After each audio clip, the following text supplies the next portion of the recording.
सभी पत्रकार साथियों को नमस्कार और आप सभी लोगों को साथ में पूरे देश की जनता को कर्नाटक में कांग्रेस की जीत की हार्दिक शुभकामनाएं, हार्दिक बधाई। आज इस जीत पे हम लोग ये चर्चा करना चाह रहे हैं। ये जो जीत है, अगर आप लोगों को याद हो तो सरकारें गिराने का जो षड्यंत्र हुआ था, जो खेल शुरू हुआ था भारतीय जनता पार्टी के द्वारा, वो कर्नाटक से शुरू हुआ था। ये कांग्रेस पार्टी की जीत एक संदेश कर्नाटक की जनता ने दिया है कि जनादेश को खरीदने का, जनादेश के खिलाफ षड्यंत्र करने के परिणाम घातक होंगे और इसके परिणाम जनता ज़रूर देगी। जनता इसकी सज़ा आपको ज़रूर देगी और यही सिलसिला मध्य प्रदेश में होगा, क्योंकि मध्य प्रदेश की जनता को भी षड्यंत्र करके गिराया, मध्य प्रदेश की जनादेश को भी खरीदने की कोशिश की है, ताकत से उसका अपमान करने की कोशिश की गई है भारतीय जनता पार्टी के द्वारा।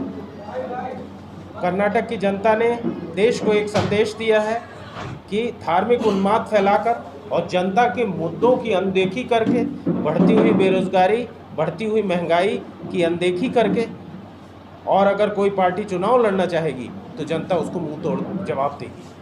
प्रेम की और भाईचारे के संदेश को लेकर राहुल गांधी ने पूरे देश में पदयात्रा की और उस पदयात्रा का से जो भाईचारे का संदेश है, वो इतना इस देश ने अवश्य सीखा है कि जो उन्मादी राजनीति करेंगे, जो वैमनस्यता की राजनीति करेंगे, उनको जनता सजा देगी। ये जनादेश केवल कर्नाटक का जनादेश नहीं है, ये पूरे देश का जनादेश है। इसमें पूरे देश की जनभावना जुड़ी हुई है। संवैधानिक संस्थाओं को खरीदना, संवैधानिक संस्थाओं के दुरुपयोग के जरिए जनादेश का अपमान कराना, लोगों को परेशान करना, इन सब के खिलाफ ये जनादेश है। मैं एक बार कर्नाटक की जनता को उनके इस बौद्धिक फैसले के लिए, इस जनहित के फैसले के लिए बहुत बहुत बधाई देता हूं, बहुत बहुत आभार देता हूं।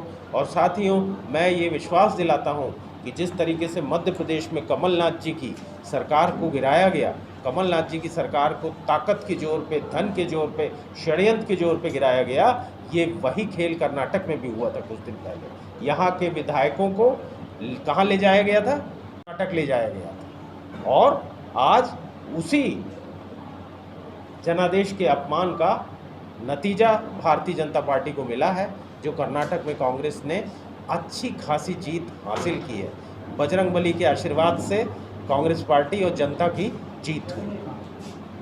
धन्यवाद। बजरंगबली का नाम बार बार उछाला गया है दोनों पार्टियों द्वारा, इस पर आप क्या कहेंगे? मैंने कहा ना कि धार्मिक उन्माद फैलाना, भगवान के नाम का सहारा लेना। देखिए, हमने तो बचपन से एक ही चीज़ पढ़ा है कि लोकतंत्र का मतलब होता है democracy, by the people, for the people, of the people. राजनीति का मतलब होना चाहिए, सत्ता का मतलब होना चाहिए जनता के लिए, जनता के द्वारा और जनता के साथ। कर्नाटक की जीत से क्या बेरोजगारी और महंगाई का मुद्दा अब कांग्रेस के लिए बल दे रहा है? बेरोजगारी और महंगाई का मुद्दा तो पूरे देश में है ही नहीं। अभी तक तो धार्मिक जो भी भावनाएं थी वो थी, लेकिन ये पहला ऐसा नतीजा आया है जहां धार्मिक भावनाएं दोनों तरफ से लाई गई है और फिर अचानक विजय जिस तरह से हुई है, तो लगता है कि जनता महंगाई और भ्रष्टाचार को और बेरोजगारी को, जनता महंगाई भ्रष्टाचार नहीं कर रही है, उसी को ले रही है जिस तरह से 2014 में भाजपा ने एक माहौल क्रिएट किया। जनता बेरोजगारी और महंगाई से त्रस्त है और जनता की समस्याओं को लेकर, जनता के हितों को इग्नोर करके, उनकी अनदेखी करके अगर आप प्रयास करोगे जनादेश को प्राप्त करने का, तो वो फेल होगा। जनता ये कह रही है कि जनता से सरोकार रखने वाले मुद्दों की ही चर्चा की जानी चाहिए और राजनीति उसी की होनी चाहिए। धर्म के नाम पर या किसी भगवान के नाम पे या देवी देवताओं के नाम पर भारतीय जनता पार्टी को वोट मिले, भारतीय जनता पार्टी का कोई कॉपीराइट थोड़ी है भगवान पे। ये देश, हमारा देश अनेकों धर्म से मिलके बना हुआ है और यहाँ सब लोग सब धर्मों में आस्था रखते हैं, अपने अपने धर्म में सब आस्था रखते हैं, पर धर्म के आधार पे जो राजनीति करने का भारतीय जनता पार्टी ने एक सिलसिला शुरू किया, ये इसके खिलाफ जनादेश है। और आप तो ये देखिए कि जो हमारे देश के प्रधानमंत्री हैं मोदी जी, उनके नाम पे चुनाव लड़ा जा रहा था, और जब भारतीय जनता पार्टी को 2 दिन से सुगबुगाहट पता चली कि अब जनादेश हमारे खिलाफ आने वाला है, वोट में हमको जीत नहीं मिलेगी, तो उन्होंने मोदी जी का चेहरा हटा के और जेपी नड्डा का चेहरा लगा दिया। वो ये नहीं चाह रहे थे कि जो उनका जिस नाम से वो चुनाव सरकार बनती तो मोदी जी का चेहरा था, हार गए तो जेपी नड्डा का चेहरा आगे लगा दिया गया। तो ये इस तरीके की षड्यंत्र अब सब जनता समझने लगी। 6 महीने पहले से कर्नाटक में एक परसेप्शन तैयार हुआ और 4 साल में जो करप्शन के मामले थे, 40% कमीशन, इस पे कैंपेन बना, मतलब कि राज्य पर आधारित कैंपेन बना। मध्य प्रदेश में क्या ऐसी कोई चीज़ होगी, क्योंकि सेंट्रल लीडरशिप को थोड़ा सा डिस्ट्रैक्ट करने की कोशिश करती है बीजेपी। आप विगत जुलाई की बात याद करिए, जून जुलाई, रीवा में कांग्रेस ने 23 वर्षों बाद महापौर का चुनाव जीता। हमारे अजय मिश्रा बाबा नगर के महापौर बने और जनता के महापौर बने, केवल इसलिए कि हमने वो लड़ाई जनता के मुद्दों पे लड़ी थी, हमने जनता की ज़रूरतों के लिए वो लड़ाई लड़ी थी। ना तो हमने उसमें किसी धर्म का सहारा लिया, ना किसी जातिवाद का सहारा लिया, और ना किसी के चेहरे पे हमने लड़ा। हमने ये नहीं कहा कि अब राहुल गांधी के चेहरे पे लड़ रहे हैं, कि हम कमलनाथ जी के चेहरे पे लड़ रहे हैं, हम तो जनता के चेहरे पे लड़ रहे थे। और यही कर्नाटक में कांग्रेस पार्टी ने किया, जनता के मुद्दों के लिए लड़ाई लड़ी। पंजे को वोट मिलेगा, कांग्रेस पार्टी को वोट मिलेगा, कमलनाथ जी की सरकार बनाने के लिए वोट होगा, प्रत्याशी सेकेंडरी होगा, पार्टी और पार्टी का संगठन प्राइमरी होगा। आप अगर पिछले 2-3 महीने से देख रहे होंगे हम लोगों की गतिविधि, तो हमारी गतिविधि पूरी संगठन केंद्रित है। अभी दिग्विजय सिंह, आपने जो चेहरा की बात की, गुटबाजी अगर आपको दिखती हो तो आप बताइए। आपने जो चेहरा, आप नहीं दिखेगी। आपने जो चेहरा की बात की, तो यहाँ पे महापौर का जो चेहरा रखा गया था, तो व्यक्तिगत अपने व्यवहार में ही मिलके ऐसा हमारा सोचना है। और वो जाने ये पार्टी पूरा तय हो रहा है, ऐसा नहीं है पार्टी तय हो रहा है। और आप कहते हैं कि हम पार्टी लगे, इसी तरह के चेहरे देने के चेहरे पे ऐसे चेहरे जिनको जनता नहीं पसंद करती, ऐसे ही अब इस बार चेहरे आने तो दीजिए, अब जब चेहरे लेके आएंगे तब भी आपसे मिलने आएंगे। उस दिन भी मैं प्रेस वार्ता करूंगा। मैं अपने शीर्ष नेतृत्व को भी बहुत बहुत आभार देता हूं, जिन्होंने इस कर्नाटक जीत में अपनी अहम भूमिका अदा की। राहुल गांधी जी को भी बहुत बहुत आभार, जिन्होंने 4,000 किलोमीटर की पदयात्रा की, और उस पदयात्रा ने देश में कुछ तो संदेश दिया है, भाईचारे का संदेश दिया।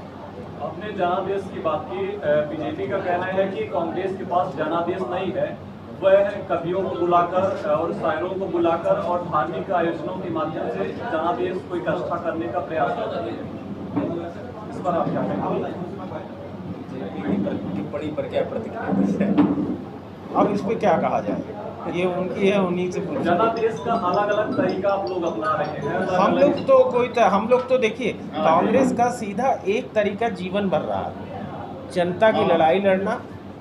पहले जब देश परतंत्र था तो कांग्रेस ने स्वतंत्रता की लड़ाई लड़ी, जब हमने सत्ता प्राप्त की तो हमने इस देश में विकास की लड़ाई लड़ी, और जब हम विपक्ष में बैठते हैं तो हम जनता की लड़ाई लड़ते हैं।